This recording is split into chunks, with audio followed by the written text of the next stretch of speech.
नमस्कार दोस्तों, मेरा नाम है शशिकांत पंडित और आपका स्वागत है मूनस्टोन क्लासेस में। तो इस पर्टिकुलर वीडियो में हम लोग कंटिन्यू करेंगे सोशल साइंस की rapid revision with the help of MCQs. तो इस पर्टिकुलर वीडियो में हम लोग हिस्ट्री के जितने भी चैप्टर्स आपके बोर्ड्स एग्जाम में आएंगे उन सब से हम लोग क्वेश्चंस रिवाइज करेंगे, रैपिड रिवाइज करेंगे with the help of MCQ. और इस वीडियो में लगभग हम लोग 50 के आसपास एमसीक्यूज सॉल्व करेंगे, तो बहुत जल्दी जल्दी करेंगे। तो कॉपी पेन लेके रेडी हो जाइए और साथ ही साथ मेरे साथ ही आप आंसर भी अपना करते जाइए और स्कोर बाद में कमेंट सेक्शन में ज़रूर बताइएगा कि आपका स्कोर कितना आ रहा है। ठीक है, तो आप कैलकुलेट करते जाइए कितना आंसर आ रहा है, तो आपका प्रैक्टिस भी हो जाएगा।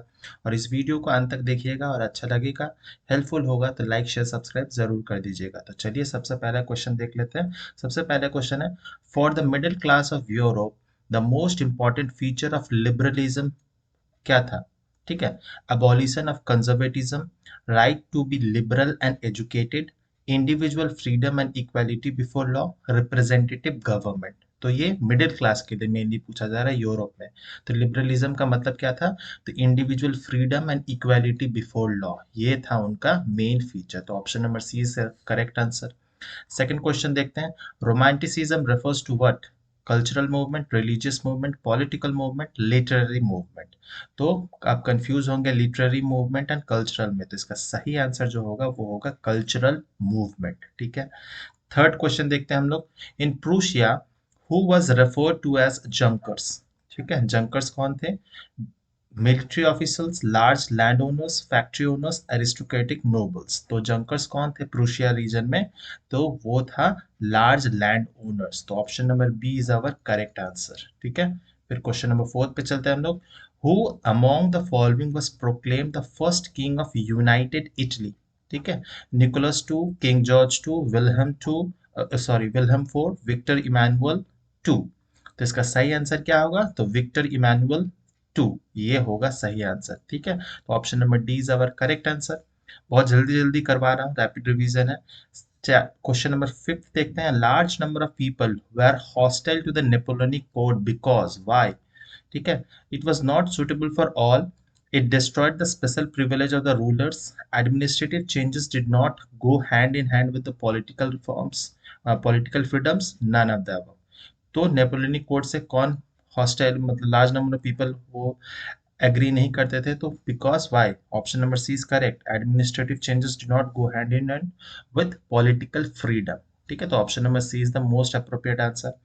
फिर हम लोग क्वेश्चन नंबर 6 पे मूव करते हैं, who among the following hosted the Congress at Vienna in 1815? ठीक है, king of the Netherlands, Giuseppe Mazzini, Duke Metternich, Otto von Bismarck. ठीक है, तो इसका सही आंसर क्या होगा? तो ये होगा ड्यूक मेटरनिक। ठीक है, option number C is our correct answer. Otto von Bismarck ये जर्मनी को यूनाइट किए थे।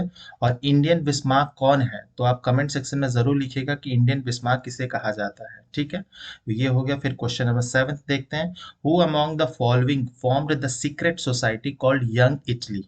ठीक है, ये पिक्चर से भी दिया जा सकता है। ठीक है, पिक्चर बेस्ड क्वेश्चन, लेकिन मैंने अभी ऐड किया नहीं है क्योंकि मैं ऑलरेडी ये सब पिक्चर बेस्ड क्वेश्चंस पहले के रिवीजन सीरीज में करवा चुका हूँ। ठीक है, तो ये रैपिड रिवीजन जस्ट हो रहा है। यंग इटली का कौन था? तो ऑटोवन बिस्मार्क, ग्यूसेपी मजीनी, मटर्निक, जोहान गॉटफ्रीड हर्डर। ठीक है, तो इसका सही आंसर क्या होगा? तो इसका सही आंसर होगा ग्यूसेपी मजीनी। ठीक है, ये होगा ऑप्शन नंबर बी। फिर क्वेश्चन नंबर 8 देखते हैं, which one of the following types of government was functioning in France before the revolution of 1789? ठीक है, dictatorship, military, body of French citizen, या फिर मोनार्की? तो उससे पहले क्या होता था? तो मोनार्की ही रूल करता था। तो option number D is our correct answer. ठीक है, फिर क्वेश्चन नंबर 9 देखते हैं, which one of the following statement is false regarding the act of union 1707? ठीक है, फॉल्स कहा गया है। It was an agreement between England and Scotland. ठीक है, तो ये जो ट्रू है। It was an agreement between England and Ireland, क्या ये सही है? नहीं, ये हमारा सही नहीं है और यही फॉल्स होना चाहिए। ऑप्शन देखते हैं, it resulted in the formation of United kingdom of great Britain, सही है। It gave England control over the Scotland. ठीक है, तो ये एग्रीमेंट नहीं था इंग्लैंड और आयरलैंड के बीच में, तो बहुत ध्यान से पढ़ना पड़ेगा। The act of union 1707, option number B is our correct answer. ठीक है, फिर क्वेश्चन नंबर 10 देखते हैं, which one of the following state was ruled by an Italian princely house before the unification of Italy? ठीक है, unification से पहले कहा जा रहा है। Kingdom of two Sicilies, Lombardy, Venetia या सार्डिनिया पिडमोंट। तो इसका सही आंसर होगा सार्डिनिया पिडमोंट, इसका सही आंसर होगा ऑप्शन नंबर डी। ठीक है, फिर 11th पे चलते हैं। Which one of the following statement is not true about Giuseppe Mazzini. ठीक है, he wanted the united India Italian republic. ठीक है, तो ये तो सही है, नॉट ट्रू बोला गया है। He founded an underground society called Young Italy, सही है। He wanted Italy to be a monarchy, नहीं, ये बिल्कुल ही गलत है। ठीक है, he was exiled for attempting a revolution in Liguria, ये सही है। ठीक है, तो ऑप्शन नंबर सी फॉल्स है, यही हमें चूज करना है। फिर 12th पे आते हैं। Who said when France sneezes the rest of the Europe catches cold. Garibaldi, Mazzini, Metternich, Bismarck, किसने कहा था ये? तो ये मटरनिक ने कहा था, तो option number C is correct answer. 13 पे हम लोग चलते हैं। Which treaty recognised Greece as an independent nation, कौन सा ट्रीटी था? Treaty of Versailles, treaty of Vienna, treaty of Constantinople, treaty of Lausanne. तो इसका सही आंसर होगा 13 का, वो है कॉन्स्टेंटिनोपोल, जो आज का प्रेजेंट डे इस्तांबुल है। और ये कहाँ सिचुएटेड है? तो टर्की में है, जिसका नाम बदल चुका है, इसका नाम हो चुका है तुर्की है। ठीक है, फिर क्वेश्चन नंबर 14 देखते हैं हम लोग। जॉल्वरिन started in 1834 in Prussia refers to what? Trade union, custom union, labour union और फार्मर यूनियन। तो इसका सही आंसर क्या होगा? ये कस्टम यूनियन थे जॉल्वरिन। ठीक है, तो option number B is our correct answer. Next question number 15 देखते हैं। The Ottoman empire was ruled by the emperor of what? जैसे मैंने बताया, टर्की, रशिया, ब्रिटेन, प्रूसिया, तो ये टर्की होगा सही answer, option number A is our correct. ठीक है, फिर क्वेश्चन नंबर 16 पे मूव करते हैं। At which of the following places was the Frankfurt assembly convened? ठीक है, Frankfurt assembly at the church of Saint Paul, at the Church of St. Peter's, at the Palace of Prussia, at the Hall of Mirrors in the Palace of Versailles। तो Frankfurt assembly कहाँ पर हुआ था? तो ये होगा option number D, at the hall of mirrors in the place of Versailles, option number D is our correct answer. फिर 17 पे चलते हैं। What did the crown of oak leaf symbolises? इससे क्वेश्चन, इस टाइप ऑफ क्वेश्चन से बहुत पूछा जाता है ना। तो ये वाला जितना भी वो फोटो है आपके चैप्टर के पीछे में दिया गया है, सारे ही डिटेल्स दिए गए हैं। ओक लिप्स क्या रिप्रेजेंट करते हैं, फिर लिबर्टी, यूनिटी, वो सब, वो बहुत इंपॉर्टेंट, इससे कुछ ना कुछ पूछा जा सकता है। तो ओक लिप्स क्या सिग्निफाई करते हैं? करेज, हीरोइज्म, पीस या टॉलरेंस? तो इसका सही आंसर क्या होगा? Option number B, heroism. ठीक है, फिर the main function of the Prussian Zollverein was to what? हम लोग ने पढ़ा कस्टम यूनियन हुआ करता था, तो impose a custom duty on imported good, नहीं, इनका ये नहीं था। Abolish the trade tariff barrier, हाँ ये था एक तरह से। फिर रिड्यूस कस्टम ड्यूटीज, ठीक है, कस्टम ड्यूटीज रिड्यूस करने के लिए नहीं, ये अबॉलिश करना चाहते थे, ये भी गलत है। Impose new rules of trade, ये भी नहीं था। तो अब उनका मेन मकसद था टू एबॉलिश टैरिफ बैरियर्स। ठीक है, 18 का बी होगा।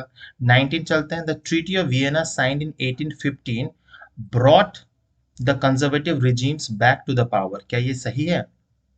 Destroy the conservative power of the Europe, introduce democracy in Austria and Prussia, set up a new parliament in Austria। इसका सबसे सही आंसर क्या लग रहा है?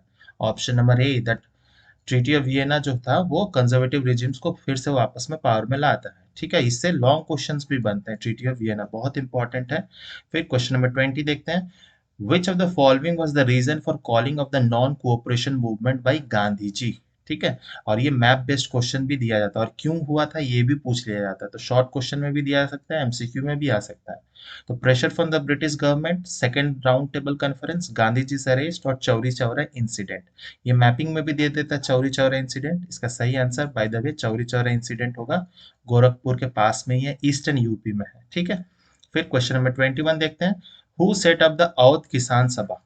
ठीक है, जिसको अवध किसान सभा भी बोला जाता है। ठीक है, तो कंफ्यूज मत हो जाइएगा, दोनों ही सेम थिंग है। इंग्लिश वालों को, जो ब्रिटिशर्स थे, उनको अवध उच्चारण करने नहीं आता था, उन लोग औध कहते थे। ठीक है, इसीलिए अलूरी सीताराम राजू, जवाहरलाल नेहरू एंड बाबा रामचंद्र, जवाहरलाल नेहरू, शौकत अली, महात्मा गांधी। तो इसका सही आंसर होगा जवाहरलाल नेहरू एंड बाबा रामचंद्र। ठीक है, बाबा रामचंद्र, तो obviously option number B is our correct answer. ठीक है, फिर क्वेश्चन नंबर 22 चलते हैं। Which province did not boycott the council election? इससे भी क्वेश्चन, लॉन्ग क्वेश्चन भी बनता है, क्यों इलेक्शन बॉयकॉट नहीं किया था, क्या रीजन था? मद्रास, हैदराबाद, अहमदाबाद, लखनऊ। तो इसका सही आंसर क्या होगा? ऑप्शन नंबर ए, मद्रास ने बॉयकॉट नहीं किया था। ठीक है, फिर 23 नंबर क्वेश्चन क्या है, who from the Swaraj party with in the Congress, ठीक है, क्यों फॉर्म हुआ था, ये सब से ही क्वेश्चंस बनेगा। 2 मार्क्स के 3 मार्क्स से भी क्वेश्चंस बन सकते हैं। स्वराज पार्टी का मेन मोटो क्या था, किसने एस्टैब्लिश किया था, कहाँ हुआ था, क्या सब कुछ डिटेल पूछा जा सकता है।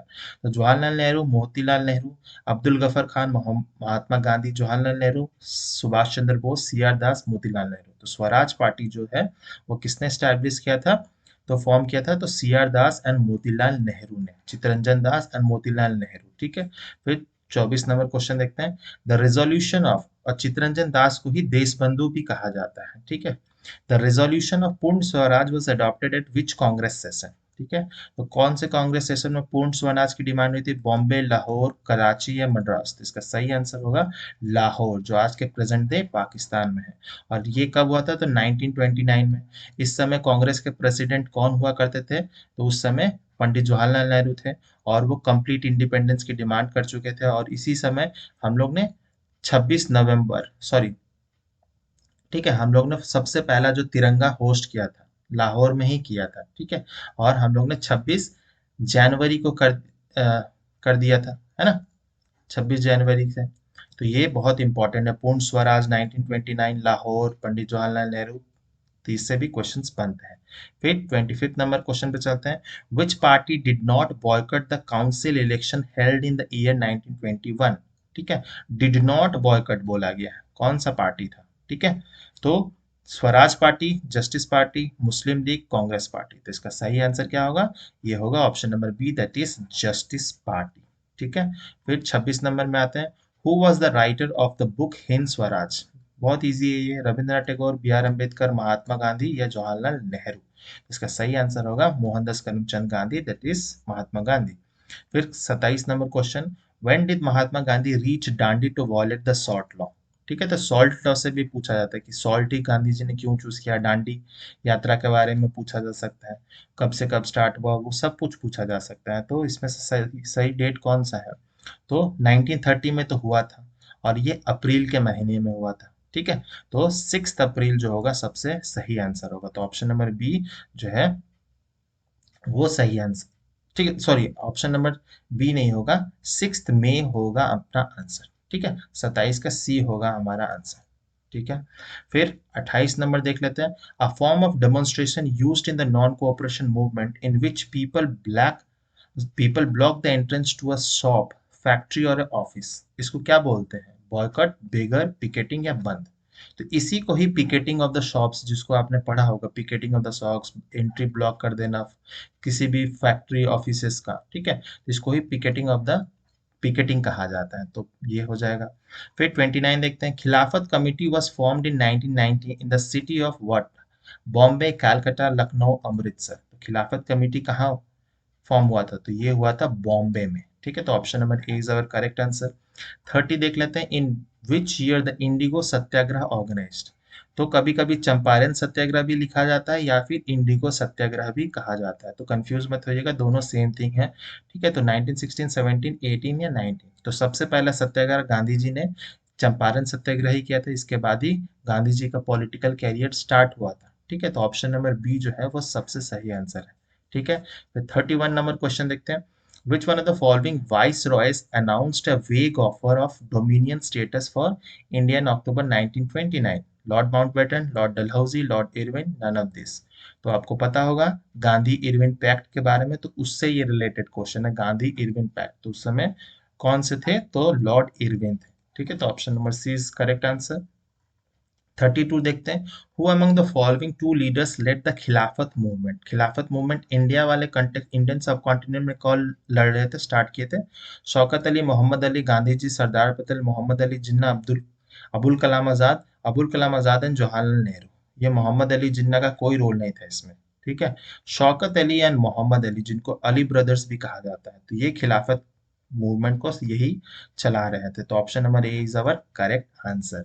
फिर 33 देखते हैं, when did Jallianwala Bagh incident take place, है ना, अमृतसर में हुआ था, गोल्डन टेम्पल के जस्ट पास में ही है।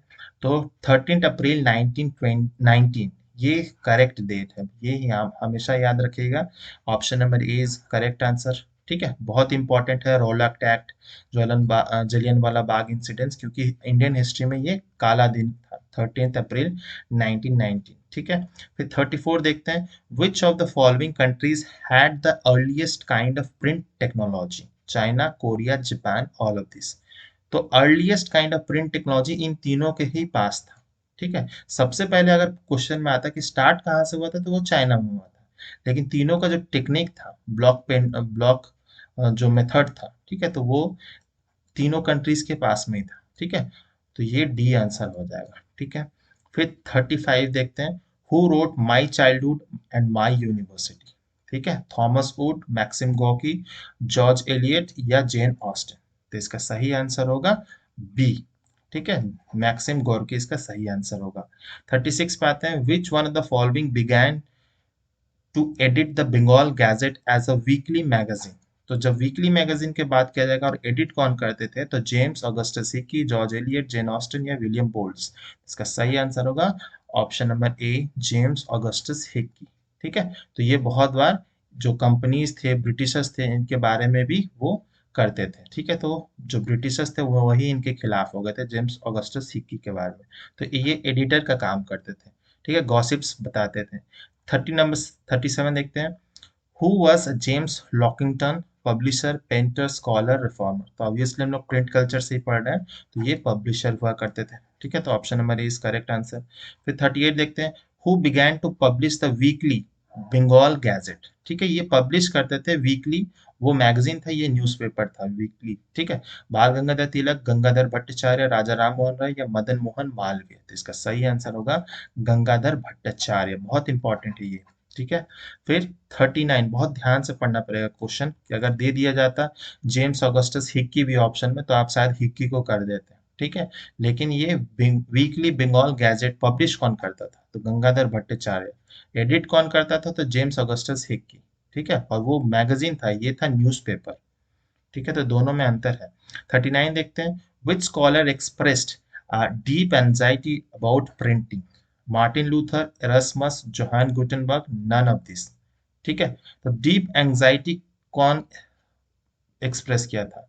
Martin Luther, Erasmus, Johann Gutenberg, कौन किया था? तो इसका सही आंसर होगा Erasmus, option number B is our correct answer. फिर 40 देखते हैं, arrange the following in the correct sequence of old tradition of hand written manuscripts? ठीक है, vernacular language, Persian language, Arabic या संस्कृत? तो हमें करेक्ट सीक्वेंस में बताना, तो सबसे पहले कौन सा आया था? संस्कृत।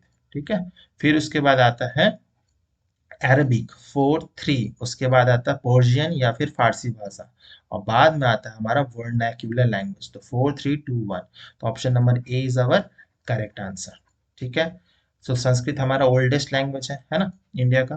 फिर 41, what is calligraphy? Stylised writing, poetry, text book, flower arrangement? तो ऑब्वियसली पता ही होगा आपको, स्टाइलाइज्ड राइटिंग जो होता है, अच्छे तरह से लिखा जाता है कर्सिव वे में और सजा वजा के, उसी को मेनली कैलीग्राफी कहते हैं, और जो लिखते हैं उसको कैलीग्राफर कहते हैं।